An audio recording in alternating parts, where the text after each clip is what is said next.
എന്താ കുഞ്ഞാലി പള്ളി വരുന്നുണ്ടാ? കോളേജിൽ തിരഞ്ഞെടുപ്പാ. ബി കുട്ടിയെ മത്സരിപ്പിക്കണമെന്ന് പാർട്ടിക്കാർക്ക് നിർബന്ധം. ഉപ്പാനോട് ചോദിച്ചിട്ട് പറയാന്നാ ഞാൻ പറഞ്ഞിരിക്കുന്നത്. അത് വേണോ എൻ്റെ കുഞ്ഞാലി? ഈനൊക്കെ ഇറങ്ങിയാൽ പിന്നെ നേരത്തെ കാലത്തൊന്നും വീട്ടിലെത്താൻ കഴിയൂല. ബി കുട്ടിയുടെ ഉമ്മ ഇവിടെ കിടന്ന് ഹാലളകും. ഓളെ പറഞ്ഞെടുത്താൽ എനിക്ക് വയ്യ. ബി കുട്ടിയെ പിള്ളേർക്ക് ഇഷ്ടാ, അതുകൊണ്ട് ജയിക്കും. അല്ലെങ്കിൽ ഒരു സീറ്റ് പോകുന്ന ഓരുടെ കണക്കൂട്ടില്. അതോരുടെ കാര്യം, എനിക്കെതിരൊന്നുമില്ല. ബി കുട്ടിയുടെ ഉമ്മയെ കൊണ്ട് സമ്മതിപ്പിക്കാൻ പറ. ഓ, കുഞ്ഞാലിയും കൂടെ ഉണ്ടല്ലോ എന്ന് ഓർത്താ ഞാൻ സമ്മതിക്കുന്നത്. ചെറുബാല്യക്കാരാണെങ്കിലും കൊല്ലും കൊലയൊക്കെ ഉള്ള കാല സൂക്ഷിക്കണം. പിന്നെ പഠിത്തവും കളയരുത്.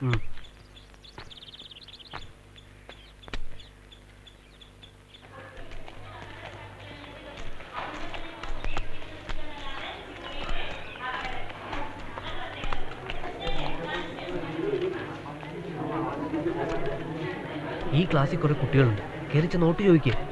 ഞാൻ തനിച്ചോ? ആ പിള്ളേരെങ്ങനെ കൂവിയാലോ? നീയും കൂടെ വാ. മത്സരിക്കണത് നീയോ അതോ ഞാനോ? കിണുങ്ങാതെ വേഗം ചെല്ലു പെണ്ണേ. ആ പുസ്തകവും ചോറിന്റെ പാത്രം ഇങ്ങതാ, അതും പിടിച്ച് ഞാനിവിടെ വന്നോളാം. എന്നോട് ഇന്നലെ ഞാൻ പറഞ്ഞതാ നേരത്തെ വരണമെന്ന്. എന്നിട്ട് ഇന്നും താമസിച്ചു. സന്ധ്യക്ക് ഇങ്ങനെ തനിച്ച് വരേണ്ട ആളോൾ എന്ത് പറയും? ഓനെവിടെ? നിന്റെ ഒപ്പം വന്നില്ലേ? കുഞ്ഞാലിക്ക് എപ്പോഴൊന്നും വരാൻ പറ്റൂല. നാളെ ഇലക്ഷൻ. ഞാനും നിൽക്കേണ്ടതാ. തോറ്റാ പിന്നെ എനിക്ക് മാത്രല്ല ഓർക്കും കൂടെ നാണക്കേട്. പിന്നെ ഉമ്മ പറഞ്ഞോണ്ട് നേരത്തെ പോന്നതാ. ഇതാ നിന്റെ നേരത്തെ? നിന്നെ കൊണ്ടൊന്നും പറയിക്കണ്ട. ആളോളെ കൊണ്ട് ഓരോന്ന് പറയിക്കാനായിട്ടാ ചക്കന്റെ പുറപ്പാട്. നിന്റെ ഉപ്പാനോട് പറഞ്ഞിട്ടും കാര്യമില്ല. മിമിക്രിക്കാർ 9 മണിന്നാ പറഞ്ഞിരിക്കുന്നത്. ഓരെത്തുമ്പം ഒരു 10-10:30 ഓർക്ക് തിക്കൊടിയിലൊരു പരിപാടിയുണ്ട്. ബി കുട്ടിയുടെ പരിപാടി കുറച്ച് താമസിച്ച് തുടങ്ങുന്നതാ നല്ലത്. ആളും കാണും. നമുക്ക് ഒരു 9 മണിക്ക് വെക്കാം. കുഞ്ഞാലി പോയി ആ ആശാനെടുക്കിട്ട് വരാൻ പറ. ഓരോടും ചോദിക്കണമല്ല. 9 മണി തന്നെയാ നല്ലത്. സന്ധ്യയ്ക്കാണെങ്കിൽ ദീപാരാധനയും താലപ്പൊലിയും ഒക്കെ ആയിട്ട് ആളുകൾ അങ്ങോട്ടും ഇങ്ങോട്ടും ഓടി നടക്കുകയാവും. അല്ല, കുറ്റം കണ്ടുപിടിക്കാൻ ഓരോരുത്തരിങ്ങനെ നിൽക്കുകയല്ലേ, അതുകൊണ്ട് പറഞ്ഞതാ. ആ ആശാനെ 9 മണിക്ക് തുടങ്ങിയാൽ മതി എന്നാ ഇവർ പറയുന്നത്. അത് മതിയാ? ഞങ്ങൾക്ക് എപ്പോഴായാലും കുഴപ്പമില്ല. മുഖം മിനുക്കാനും വേഷം കിട്ടാനും ഒക്കെ കുറെ നേരം വേണ്ടേ? എന്നാ പിന്നെ അങ്ങനെ തന്നെ 9 മണിക്ക് മതി. വേണ്ട ഒരുക്കങ്ങളൊക്കെ ആശാനോട് ചോദിച്ച് ചെയ്തോണം. എന്നാ ഞാൻ വരട്ടെ. കോളേജ് തിരഞ്ഞെടുപ്പൊക്കെ വലിയ വാശിയിലായിരുന്നു ഇക്കുറിയല്ലേ? ഓ, അങ്ങനൊന്നുമില്ല. ബി കുട്ടി മത്സരിക്കുന്നുണ്ടായിരുന്നല്ലോ, അതുകൊണ്ട് ഇറങ്ങാണ്ടിരിക്കാൻ വയ്യാന്നായി. പരീക്ഷയൊക്കെ ആകാറായില്ലേ? എന്താ അടുത്ത പരിപാടി? ഡോക്ടർ പരീക്ഷയ്ക്ക് അയക്കണമെന്നാ. ഉടുപ്പിലൊരാളൊരു സീറ്റ് ഒപ്പിച്ചേരാന്ന് പറഞ്ഞിട്ടുണ്ട്.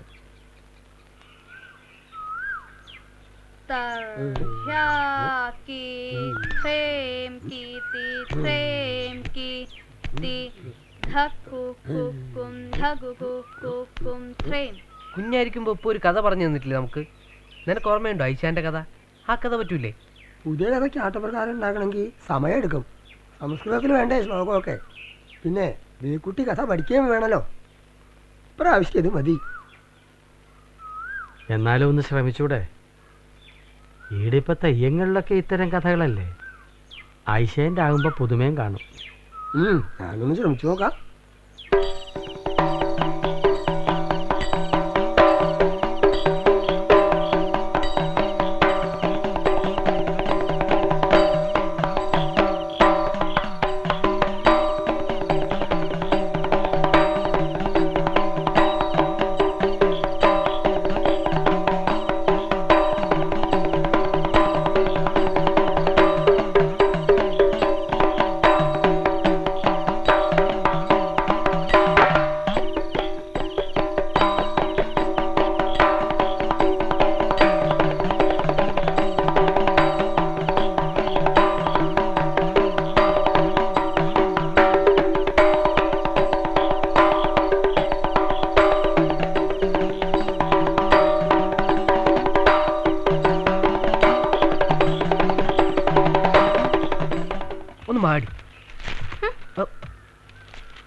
കിട്ടിയ മാർഗിൻ്റെ ബവരമൊക്കെ എന്നത്തേക്ക് വരുമെന്ന് വല്ല അറിയിപ്പും ഉണ്ടോ?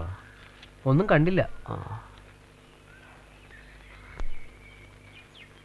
കുഞ്ഞാലി ഒന്ന് കോളേജ് വരെ പോയി അന്വേഷിക്കും. മാർക്കിൻ്റെ കാര്യം അറിഞ്ഞിട്ട് വേണം എനിക്ക് ഉടുപ്പ് വരെ ഒന്ന് പോവാൻ. മാർക്ക് കൂടുതലുണ്ടെങ്കിൽ ഒരു തുകയുടെ കാര്യത്തിൽ ചില്ലറ കിഴിവ് തരാമെന്നാ അന്ന് പറഞ്ഞ്.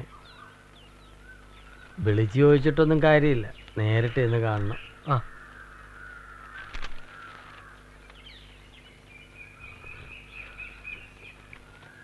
ഡിഗ്രിക്കുള്ള അപേക്ഷാ ഫാറം കൊടുത്തു തുടങ്ങിയ ബി കുട്ടിയും കൊണ്ടൊന്ന് വാങ്ങിക്കോ. പത്രത്തിലൊന്നും കാണുന്നില്ല. ബി കുട്ടി ഇനി പഠിക്കൊന്നും വേണ്ട, ഇതെന്നെ കൂടുതലാ. മദ്യം എൻ്റെ പഠിത്തം കഴിഞ്ഞെല്ലാം കണ്ടതല്ലേ. നീ കോളേജിൽ പോണത് പഠിക്കാനാ അതാ പാർട്ടി കളിക്കാനാ? ഇനി വേണ്ട. ഇപ്പം തന്നെ നമ്മളെ ആൾക്കാർക്ക് പരിഹാസ. അരുവാ കത്തിക്കാരുടെ കൊടിയും പിടിച്ചോണ്ട് ഇനിയും നടന്നാൽ നിനക്കാരും വരുമെന്ന് എനിക്ക് തോന്നണില്ല. കുഞ്ഞാലി കോളേജിൽ പോയിട്ട് വാ, എന്നാലേ കാര്യം ഒരു തീരുമാനമാവും.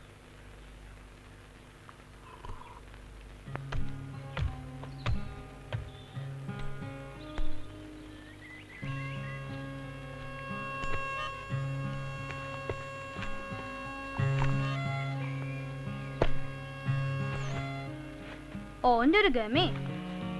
ഈ കട്ടിയുള്ള കുപ്പായൊക്കെ തേച്ച് വെച്ച് തളന്നു. നന്ദി നേലും പറഞ്ഞൂടേടാ. ഇനിയിപ്പോ ആരെയും കാണണ്ട, വലിയ ഡോക്ടറായെന്നാ ഭാവം. മുറി വൈദ്യൻ. പെണ്ണെ കിടന്ന് കൊഞ്ചരുത്, വല്ല മൂത്ത് കരച്ചവനെ കൊണ്ട് കെട്ടിക്കും. അല്ലെങ്കിലും എനിക്കറിയാം ഡോക്ടറൊക്കെ ആവുമ്പോ എന്നെ വേണ്ടാന്ന്.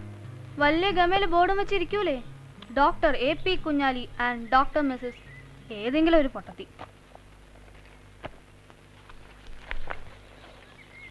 നീ ഇവിടുന്ന് പോയാൽ ഞാൻ ഒറ്റയ്ക്കാവൂലേടാ. ഞാൻ ആരോടാ ഒന്നും മിണ്ട. എല്ലാ ദിവസവും നിനക്ക് ഞാൻ കത്തെഴുതാം. ഉമ്മ അത് തീയിലിടും. നിന്റെ പേരിൽ കോളേജിലേക്ക് അയക്കാം. പിള്ളേരതൊക്കെ ആടെ പാട്ടാക്കും. നമുക്ക് എന്തേലും ചെയ്യാം. ഇപ്പൊ നീ താഴേക്ക് പോ, അല്ലെങ്കിൽ ഉമ്മ ഇങ്ങോട്ട് വരും. എന്നാ ഞാൻ പൊക്കോട്ടെ, ഉപ്പ കാത്തിരിക്കുക. നിക്ക് മോനെ.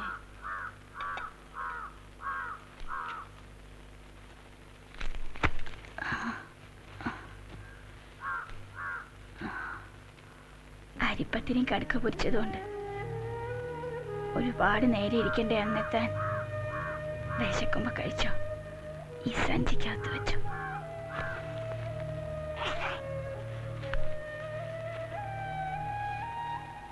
ആരും കാണണ്ട.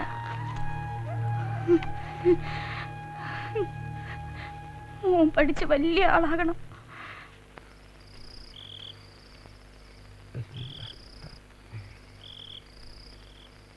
അല്ലാഹു അക്ബർ, അല്ലാഹു അക്ബർ, അല്ലാഹു അക്ബർ, അല്ലാഹു അക്ബർ.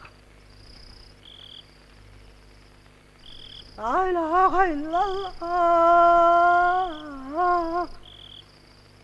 അല്ലാഹു അക്ബർ, അല്ലാഹു അക്ബർ.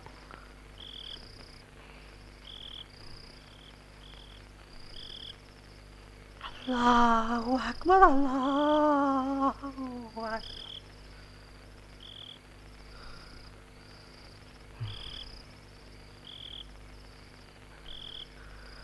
അല്ലാഹു അക്ബർ, അല്ലാഹു അക്ബർ. ലാ ഇലാഹ ഇല്ലല്ലാഹ്.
എന്താ മുക്കുരാപ്പിളെ, എന്തു പറ്റി?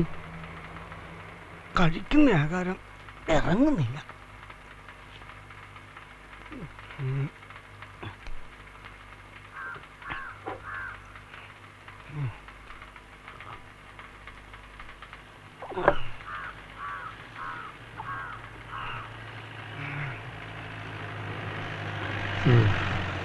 മൂക്കടിക്ക് നൊസ്സടിച്ചെന്നാ തോന്നുന്നു.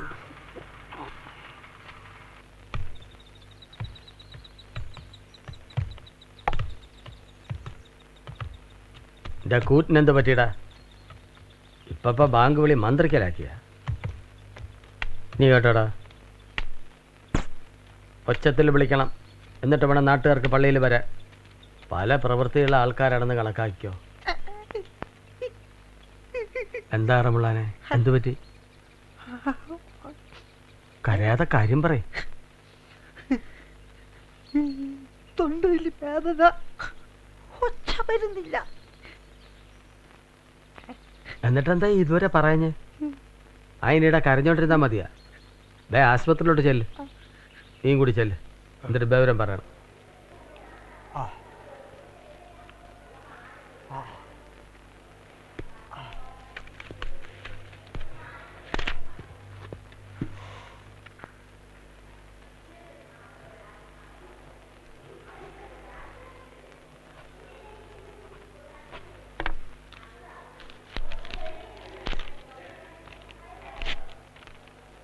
ഈ കടലാസ മരുന്ന് കൊടുക്കുന്ന സ്ഥലത്ത് കാണിച്ച് മരുന്ന് വാങ്ങിച്ചു. അവർ പറയുന്ന പോലെ മരുന്ന് ഒരാഴ്ച കഴിച്ചിട്ട് തന്നെ വന്ന് കാണാം.